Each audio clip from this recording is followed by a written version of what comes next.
why are you vying for a seat on the city council? A lot of people complain about different things, you know. But in order to be the, it's easier to be the change from the inside than the outside. So I feel like me being on the inside, I can help make a difference. I've always been one for the community. I love helping people, talking to people. So being on the inside, I see myself changing it. Helping the community. I come from a small town like Blythewood, so I know what it's like for you to grow up in a certain stance and then to see your community just get flipped upside down. Change is going to come. It's inevitable. It's how it comes that makes a difference. So I believe I can. I ain't gonna say I believe. I know I can cushion the blow for the town of Blythewood. Talking about development and one of the key issues, can you talk about your plans and how you want to target that issue? Growth is always good. Development. The biggest thing is where the development is at. We have a lot of. This is an old country town, and I grew up in a small country town. So we like our areas to stay the way it is. But at the same time, we don't want to drive all the way into the city to get our essentials. So the impact is what was troubling.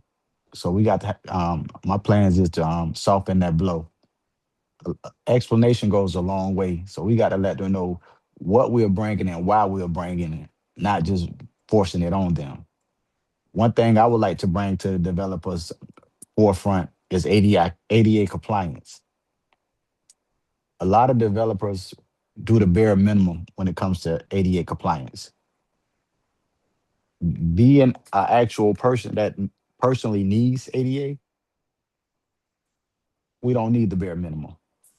It needs to be as comfortable for us as the folks that don't need it.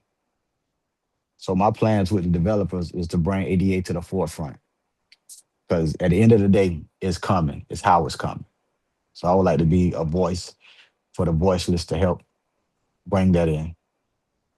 So safety is paramount anywhere you go. How do you plan to tackle safety if you are elected? More police presence. What happened that night, we can we can soften it, but the kids gonna congregate where they congregate. If we got more presence of police, it won't be as bad because they know we'll be out here, and I'm saying we, 'cause, I'm former law enforcement, so by them just seeing the cars riding around, or it won't be as bad. They're gonna move it to another area, but that area as well. Vision. You just the presence in general. You can't beat presence. If I'm going somewhere to commit a crime and I see a police car, I'm most likely not going to commit that crime. Even if that police car is empty, for the simple fact that presence, that won't happen. If all right, we know prom is going on. We know school is getting out. We know somebody's gonna want to throw a party. We all been young at one time. We all been there, so we know a party is going to happen. The point is being in the area, being the presence, so it won't be as bad. And also, the folks having these parties, we need to require them to have security. Not necessary to arrest anyone, but just to be out there. If you just talking to them, we just had an incident at the fair this weekend where TikTok YouTuber celebrity was out there, and when he got out there, he thought it was about over. So he was just walking through, and the kids went crazy. It wasn't nothing bad, but it was too much going on. So the police asked him to leave. They escorted him and they asked him to leave. Nothing negative. They just let him know it wasn't enough crowd control. We got to plan better. We got to be on guard.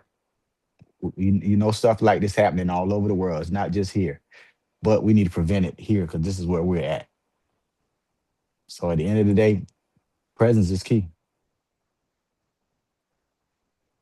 And so what's your sole message that you want to let voters know as they head to the polls? Why should they vote for you?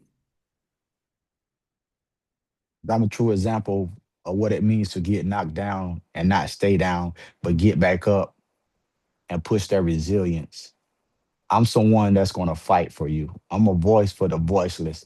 I always tell people, if you don't take nothing else away from my story, learn not to suffer in silence.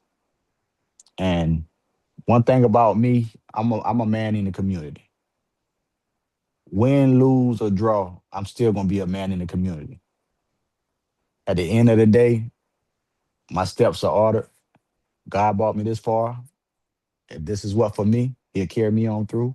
But win, lose, or draw, I'm still gonna fight for the community. I'm still gonna do for the community because that's just who I am. If you Google me, look at my background, you will see that I'm not one that wants to be in the forefront of the camera. I can be behind the scenes and still make stuff happen. And I plan to bring more peace to the council.